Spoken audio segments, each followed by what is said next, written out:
Well, hello, my name's Louise Savage of Louise Savage Muses, and you might be a little bit discombobulated because I'm not at home at the moment in my normal space. I've actually hijacked Simon Savage's library because I'm staying with him at the moment. I'm making a sneaky recording while he's downstairs because I have started reading A Flat Place by Noreen, Masud, and I wanted to do a sort of catch up. Oh, I've got my face in shadow. He'd tell me off about that.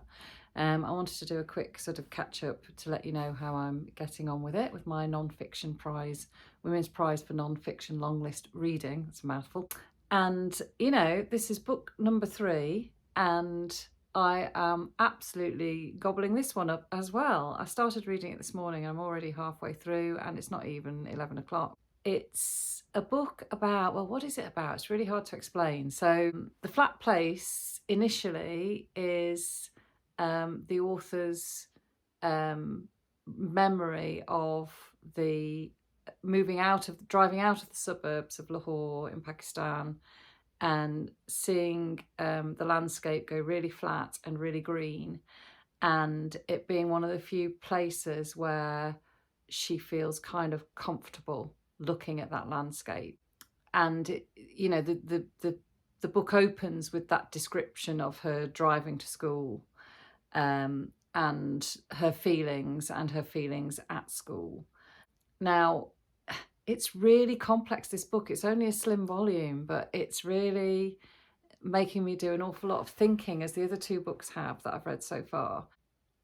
So that's the initial flat place. And then the other flat place that, in fact, there are 2 that I've read about so far in this book are Norfolk and Suffolk, and the, what's it called? Orford Ness in Suffolk, which is like an island where there was lots of military experimentation. So she's right, so far she's covered those 3 flat places. So Noreen left Pakistan when she was 15 or 16. I don't want to tell you why, because that would kind of spoil one of the sort of focuses of suspense in the memoir. But she is suffering from, so by the time she writes this, she's in her 30s, I want to say. She is suffering from CPTSD, which is something I hadn't heard of, which is complex PTSD. My understanding of it is that she's been involved in peripherally in some trauma, but not directly. It hasn't actually happened to her. So she's sort of experienced it at one remove, and she describes having this kind of hole inside herself.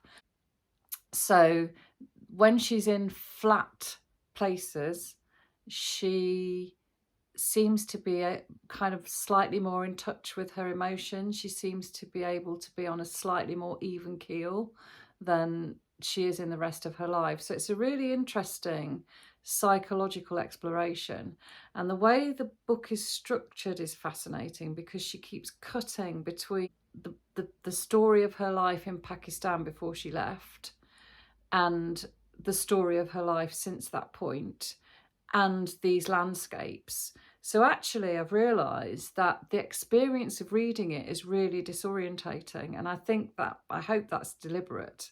If it's not deliberate, it's genius. It's sort of happened as a sort of instinctive act of genius, if you like. So I'm really kind of, it's a bit spacey reading it. I can't say more than that. There are lots of really lovely things about it. She's a lecturer, I think, in literature, and she invests the memoir with lots of extracts from poetry, which I'm really enjoying, because she's explaining why that poetry means something to her and how it links with her own story. And she's drip feeding bits of her past, which are really quite fascinating. So you're sort of being teased or tempted as you read it. But also I think it's probably, she seems to be unable to remember huge sections of her childhood. So occasionally something will occur to her while she's in one of these landscapes, and she reveals that to us. Another thing I'm really enjoying about it is the way that she writes about the impact of colonialism. She says this wonderful thing. I wrote it down. She says in terms of sort of, you know, a child growing up in the shadow of colonialism.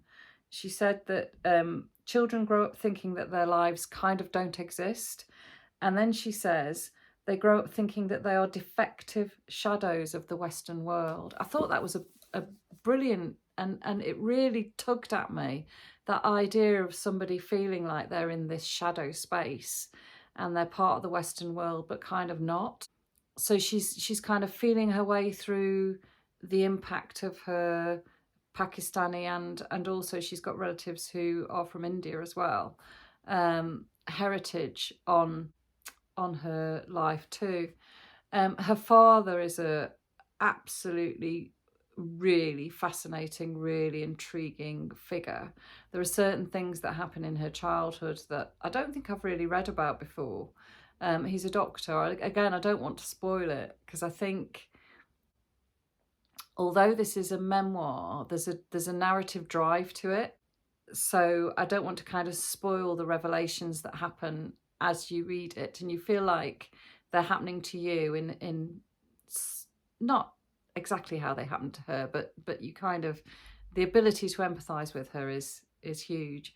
So I am thoroughly enjoying this, and when I heard about it, I worried that it would be a bit too self-involved, that it might be a bit of a sort of misery memoir, if you like, which is really harsh and really unfair, because absolutely it's not. Her writing is extraordinary. I'm really loving the way that she describes the landscape, but also the way she describes the spaces that she inhabited as a child. So yeah, I'm really, I don't know. I mean, if it carries on like this long list, I don't know how I'm going to pick a short list from it, but I'll worry about that as I get nearer to it, because I chose this one because it's a short read. I felt like, you know, I picked this one next simply because of the length of it. No other sort of reason. So I'm not like picking and selecting ones that I think I'm going to like first or anything like that. And the first three so far have been absolutely magnificent. Anyway, I better go because we're off to some stately home or something, which is very exciting. So as you can see, I'm not at Simon's anymore. I'm back at home. I just wanted to fill you in on how this all panned out for me in the end. I really thoroughly enjoyed it, and it's going to stay with me. Specifically, I think one of the things I enjoyed towards the end of the book was the exploration more of her relationship with her mother, which her father casts a shadow across the whole text, but it's not until later on that you really get a feel for her relationship with her mother and how that has been quite complex as well. In the second half of the book, she talks about her experiences in Newcastle, and she goes into the history of the town more in Newcastle. And for me, that was really fascinating because Simon and I lived there for several years when I was a student up in Newcastle. There were loads and loads of things about the town moor that I had no idea about whatsoever. So I was very, very grateful to her for filling that in. And it just shows how you take for granted very often the spaces which you yourself inhabit. I mean, we lived in a flat that literally overlooked the town moor, and in the old days it was the place where the Great North Run started as well, so that used to be very exciting when that event happened. So that was a little added bonus for me. I also absolutely loved the way she and her mum went on this journey up to Orkney, and she's striving to find the absolute flattest place in Orkney because it's helping her, being in these flat spaces to make sense of the world, to make sense of what's happened to her. And there's this fantastic moment where she and her mum are sifting through bones together because Noreen collects bones when she finds, you know, a bit of bone from a bird or whatever it might be in the ground. She collects it. And there's been the imagery of bones all the way through the book. And then you've got her and her mother kind of sifting through those bones together. And you really got a sense that they were kind of beginning to communicate better and understanding each other better all these years after the events that triggered the PTSD had happened. So I was left with a real, it's not a complete story by any means, but there was a kind of sense of sort of resolution at the end. So yeah, I've got nothing but praise for this book. So my dilemma continues, but I better, before I finish, judge it against the criteria. So the first one, is it accessible? So I would argue that it's extremely accessible. I found it very, very readable. I didn't, even though she's dealing with some sort of complex emotions, and she flits around from one place to another with that sense of disjointedness. I thought that was actually really important to what she was trying to say. So that enhanced it from my perspective. Is it an original narrative voice? I think the structure of this is extremely original, and I also think the combination of writing about landscape and flat places and linking that to her psychology and trauma is also really, really interesting. And that the way she's drawn my attention to flat places, because I'm not a fan. I live somewhere very, very hilly, very close to one of the highest points in Shropshire, the highest point in Shropshire. So, she's really sort of made me engage more with the idea of flatness. I'm almost keen to go to a really flat place and discover how I feel about it. So yeah, I would say that it is original. Excellence in writing, absolutely. This is beautifully written. You can tell that she spends a lot of time reading poetry, I think, because her descriptions of place are really evocative. So I would agree with that. And robust research.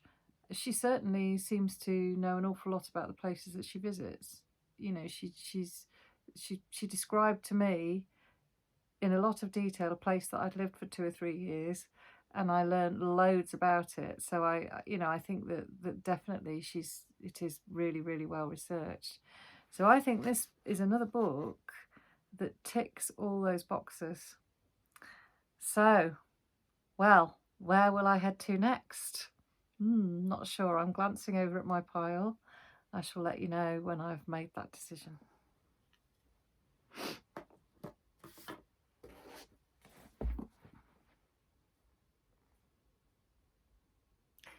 So I have been busy reading Some People Need Killing by Patricia Evangelista. This book is extraordinary, I can't lie. Patricia Evangelista is a journalist, described as a trauma journalist in the blurb of the book. And she spent 6 years documenting the brutality and murder and killing and destruction that went on in the Philippines during the rule of President Rodrigo Duterte. Now, I think, or is it Rodrigo or Rodriguez? I think it's Rodrigo. So he became president of the Philippines. I think he was ousted in 2022, only because I think the term of his election had run its course. They follow the American system, and I think they're only allowed to be president for 2 terms. And this book documents the war on drugs that Duterte was elected to overcome. It's traumatic reading this book, and she documents that trauma absolutely superbly. I felt drained by the end of it. I could barely put it down. I felt that she begins by she opens by engaging your empathy, basically, by looking at the survival of people whose families have been murdered and looking at their particular stories, murdered by the regime. Of course, it was never referred to as murder. It was referred to in other ways, which I'll come on to in a moment. But she engages your empathy straight away, and you are just sort of almost overwhelmed by this list of people who've lost relatives as a result of Duterte's drugs strategy. And basically his drug strategy was just to remove anyone who was an addict or anyone who was dealing drugs. The police were given carte blanche to destroy them, to take them out. And Duterte had risen to power because he was a mayor for many, many, many years of a large city. And that was his policy. And, you know, the Philippines has suffered generations and generations and hundreds of years of turmoil, which again political turmoil, which again she investigates beautifully in this book. She explains the build-up to Duterte's regime extremely clearly and concisely. So you don't get pages and pages and pages of history.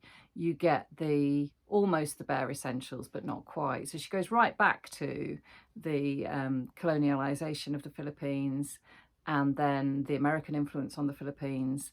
And then she looks particularly at the EDSA revolution, where people took to the streets. So you get a real sort of comprehensive scope of the context of Duterte's rule. And she's sort of trying, it's a little bit like Doppelganger in that sense. She's feeling her way. She's trying to sort of come to some kind of understanding, I feel, as to how this brutality could be allowed to happen in the country that she lives in, the country she's brought up in, the country that she loves. How could the police be drawn into this behaviour? How could ordinary people look at this man who is unashamedly... There's very little smoke and mirrors going on here. You know, there's so much evidence that he's behind all this murder and killing and destruction. She's trying to understand how her people could possibly have elected this man into power. What is his appeal? And of course, it's really frightening because there are overtones of Trump, there are overtones of various, you know, contemporary political leaders that shine through in this. And particularly, I think this is a really good match to read alongside Doppelganger, because I think particularly the rise of people like Steve Bannon and their ability to use conspiracy theories and to mask their perhaps true intentions. It really, the two books sit very well side by side. When you read this book, there's a danger that you suffer from overwhelm. One of the things that potentially I might want to criticise about it is that it's perhaps a little overlong. Perhaps you could argue that because she takes you into different places in the Philippines, she charts 6 years, so she returns to some of the people that she interviews. There's an awful lot of witness testimony here, lots of, you know, she's always accompanied by a photographer even, and she talks about that relationship and how that works and the pressure that she's under, which is fascinating. And she doesn't dwell on that. She just gives us little glimpses of, you know, I mean, what an astoundingly brave woman. It's an incredible achievement of humanity to even get to the point where you can write a book like this, because she was constantly compromising her own safety, particularly towards the end, I suspect, of Duterte's power. So, but as I was just saying, I think maybe, you know, in an ideal world, I might have wanted it to be edited, because you're constantly given lists of the dead, lists of people who've been affected by the dead. Now, they're never simply lists. There's also always a lot of biographical information, or as much as she knows. And I think, I'm absolutely sure that this is deliberate, because I think she wants you to understand the scale of murder that was being committed in the name of the state in this book. So you can't really have one thing without the other. At times, as I say, I've just felt overwhelmed by these lists and lists and lists. But actually, maybe it was the only way of conveying to me the scale of the brutality and the scale of the just sinful, evil behaviour that was happening in the country at the time. So I've got really, really mixed feelings about that. Another element of this book that I really loved was her portrayal of certain characters. So there's a police chief, for example, who describes her as a friend and calls her Trish. No one else does. Everyone else calls her Pat. She gets to know him really well, but he is at the forefront of this murder, and yet she meets with him regularly to discuss, you know, they sort of develop a relationship, which I suppose perhaps is mutually beneficial. I mean, it means that she can gain certain insights into him. He presumably is keeping an eye on her. So that, and he sort of keeps re-emerging at certain stages in the text, and I really like the way she did that. She does that with certain characters, you know, the mother of a murdered son or whatever it might be. So there are certain people that you really feel you get to know really well, and of course that makes the story more human, and I think she picks and chooses those people really successfully. So I felt that, having only really peripherally understood what was happening in the Philippines, I feel like I've got a really deep understanding having read this. So it's certainly really informed me. She plays with language as well. I really enjoyed her. She talks a lot about the difference between transitive and intransitive verbs and how language changes and mutates in the same way that morality is changing and mutating. So, for example, she takes the word salvage and describes it as a contronym. The idea that in every language elsewhere in the world, in every use of it in English, it means, you know, the idea of saving something, of rescuing something. And yet the government did quite deliberately adopt this word. They salvage the drug dealers, the drug addicts. And what they mean by salvage is murder. So she looks at the way that Duterte and his crew politically manipulate language so that they can appear to be doing something positive when they're doing something, or doing something good when they're doing something absolutely evil. Having read this, I don't understand how that man is still free. It's so shocking. It leaves you absolutely battered. And I mean, the other thing that you really have to admire about this, alongside all the other books, but particularly this one, is the amount of research. I mean, she's absolutely, there are pages and pages of footnotes at the end, because she is making sure that her witness testimony, that nobody could call into question what she's saying about this regime. So I'm still reeling. And the other thing is that her prose style is so fresh. She documents all of this with such crystal clear, beautiful prose. It's really very well written. And, you know, like any book of this type, that you're bombarded by proper names, which again, there's a little bit of overwhelm. But again, she only uses them where they're important, in terms of bearing witness, and in terms of, you know, should you want to find out more, you know exactly where to go to look. So how does this book sit against the criteria that I have in my hand here for the Women's Prize? So the first one I've picked out this time is robust research. Well, I don't think you could query that. I think this book has been absolutely immaculately and impeccably and doggedly researched. Excellence in writing, absolutely. You know, to keep this story fresh and to keep shocking and to keep re-engaging your reader with this kind of material, I think is a real achievement. Is it an original narrative voice? I think I definitely think so, because I think you get a sense of her character and her personality through what she's writing. I feel like I kind of know her a little bit having read this, and yet it's also a dispassionate presentation of information, and I think that's a very fine line to walk. You know, she's walking a tightrope with it, and I think she succeeds brilliantly. Is it accessible? Absolutely yes. I think apart from the provisos that I've put, the moments where you perhaps get a little bit bogged down, she manages to change tack often enough to completely maintain your interest in the subject matter. So there we go. So next up, I'm going to talk to you about Thunderclap. Okay, so here it is, the splendid Thunderclap. Now, I don't know what I'm going to do here. This is my 5th book, and I've also been dipping into Shadows at Noon as well. I'm not ready to talk to you about that yet, but I will be doing. There's a little teaser. So Thunderclap is yet another extraordinary read. It's completely different from all the other books on the list so far. It's a book about art. And specifically, it's about 17th century Dutch paintings. So Laura Cumming, I want to call her Cummings, I don't know why.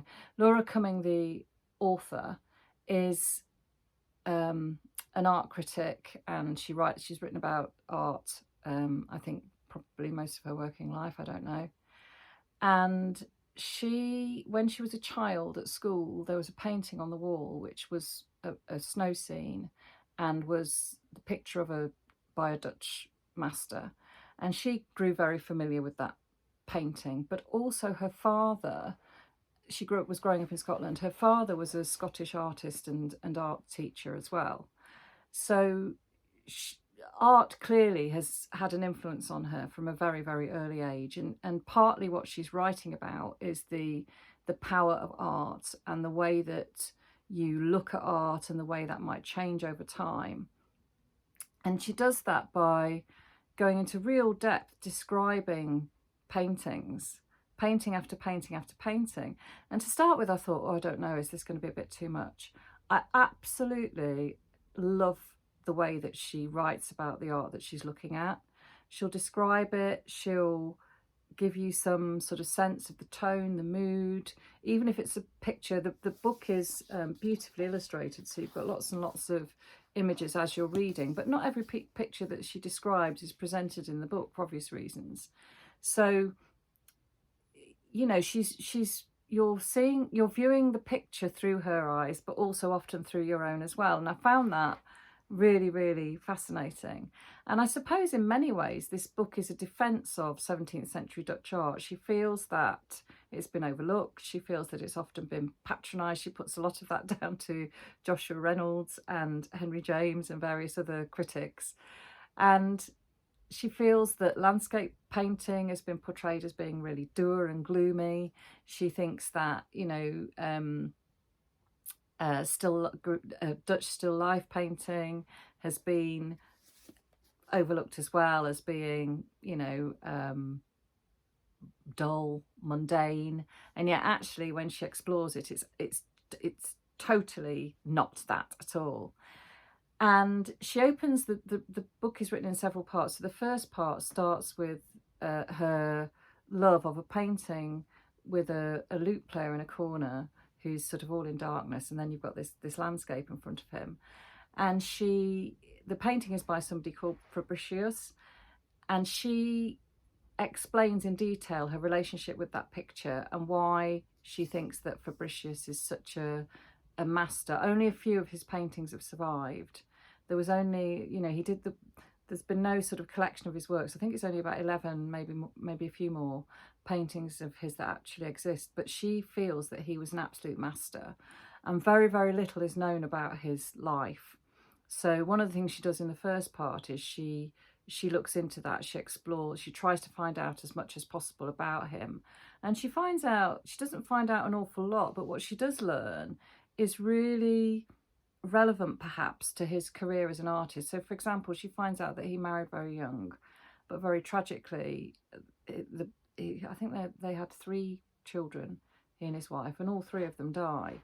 So, and then his wife dies. So there's a lot of sort of tragedy in his life, but he's not, you know, it's certain that he worked with Rembrandt in Rembrandt's school at some point, but there's very little record of him doing that.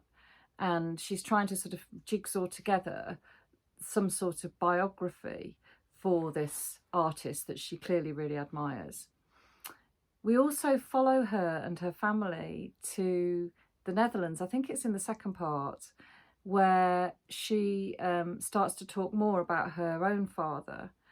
and her own father died, I think about in the 1990s, so what's that, 30 years ago, and died young, you know, tragically young, as Fabricius did. By the way, the title Thunderclap is a reference to Fabricius's death, because he died in his 30s, and he died because there was a massive explosion of a gunpowder store in Delft where he was living at the time. So, you know, again, a really tragic death. And I think Thunderclap also, well, I know it also relates to the experience of her father's death, tragically young as well. So she's unstitching all of that, and she writes about, I mean, her father was a pilot in the Second World War. She looks at how that impacted him, how he then went off to the Hebrides and started painting up there for a couple of years when he was still a very young man following the Second World War, living in really damp, horrible circumstances, scraping a living, teaching during the day, and then painting. And her father's sort of devotion to art. So you learn an awful lot of art in this book. And she also describes a family trip to the Netherlands in the 1960s, at the same time that the first man landed on the moon. And I absolutely love her. That's where I think her real love and the pull of the Netherlands perhaps comes from. And from a selfish perspective, that's really fascinating, because the very first country I ever visited was the Netherlands. I went twice in the early 70s. And the way that she describes it has brought back lots of my own memories, you know, orange furniture, orange chairs, has brought back so many of my own memories of going there as a child with my family. So, and she describes getting the car ferry from Harwich to the Hook of Holland, and the way the ferry kind of swallowed you up. And that, again, brought back memories, because we made that very same crossing. So from a very selfish perspective, that's really tapped into something in me, and you know, it just shows the power of art and the power of writing to open up things inside yourself that you thought had been long buried. So I love her passion for the Netherlands, and the way she doesn't just describe the art, she also describes some of the experiences that they had during that childhood break. What else do I love about it? I love the way she describes her daughter gets a certain type of colour blindness. And the way she writes about that is really, really fascinating as well. And the prose style, once again, it's unique, it's crisp, it's really contemplative without being boring. And I think that's very, very, very hard to achieve. So I have thoroughly enjoyed the experience of reading this book. Again, it's a book that would never have come to my attention if it hadn't been for the Women's Prize. Now I suppose I better do what I've been doing all night. The other thing I should say about this book as well is how beautifully produced it is. I think the publishers deserve some credit here, because it's it's weighty. You know, it's small, but it's weighty. So it feels really, what's the word? It just feels hefty in your hand. And if I sort of show you inside, there's you know, the paper, it's really white paper, so you've got this lovely contrast between that and the black font. And I think the pictures are so beautifully reproduced all the way through, you know, beautifully framed, beautifully set, and it's got that wonderful new book smell about it, which, you know, I think will linger. I think it's always going to smell lovely because of the way it's been put together. So yeah, I'm really delighted in it for that reason. So here we go. How does it fit against the Women's Prize criteria? So is it accessible? I think it pretty much is. There are one or two occasions where she'll refer to an artist and it feels like she's assuming you know who they are. And I know a little bit about art, and I know a little bit about Dutch art. So that a couple of moments that was slightly alienating, but that's a very, very minor criticism. And I'm trying to split hairs between these books, which is really, really difficult. But in terms of sort of Do you know what I really thought about this was? I in my early 40s, I had to have cataract surgery on both my eyes. One of them was really quite blind by the time I had it sorted. And I think this book, for somebody who couldn't see or somebody who was losing their sight, would be absolutely incredible in the way that it documents these paintings. So I think it provides, it's bestowing accessibility perhaps to people who wouldn't normally be able to see these pictures. So I think it's got a kind of accessibility all of its own, if that makes sense. But then I suppose so has the Patricia Evangelista book, because she's made accessible to me political events that were happening on the other side of the world, which I couldn't bear witness to. So I don't know, maybe all these writers are doing that, I'm not sure. The next up is, does it have an original narrative voice? I really think it does. That blend of contemplation, it's got this lovely sort of leisurely, fluid pace to it, which I think is original. And again, you feel like you certainly get to know her passions and her impressions of the world. I think she really invites you in that way. Does it demonstrate excellence in writing? Absolutely. No, I have no qualms about that. Again, it's beautifully written. There isn't a word out of place in here. And does it demonstrate robust research? Well, I think this is a woman who has spent, you know, she's put into this book a lifetime of her understanding of her relationship with art. And clearly she is an absolute expert on the paintings that she's exploring and the worlds of these artists. So I think absolutely it is an example of robust research. So thank you again, Women's Prize for Non-Fiction, for drawing this wonderful book to my attention. I'm on book 5, partway through book 6. And you know, if I had to choose a short list, ooh, ouch. You know, already I've got 6 books that I would probably want to place on there. So I don't know what's going to happen. I mean, at some point, I can't but think I'm going to encounter, I'm looking over at the pile that I've still got left to read. And I can't, you know, I'm sure that I'm going to encounter something that just grates or I don't enjoy. So, but that hasn't happened yet. Anyway, I will keep you posted. Please keep me posted on how you're reading for this wonderful prize. I really want to know how you're getting on. And happy reading, everyone, particularly happy non-fiction reading. Take care.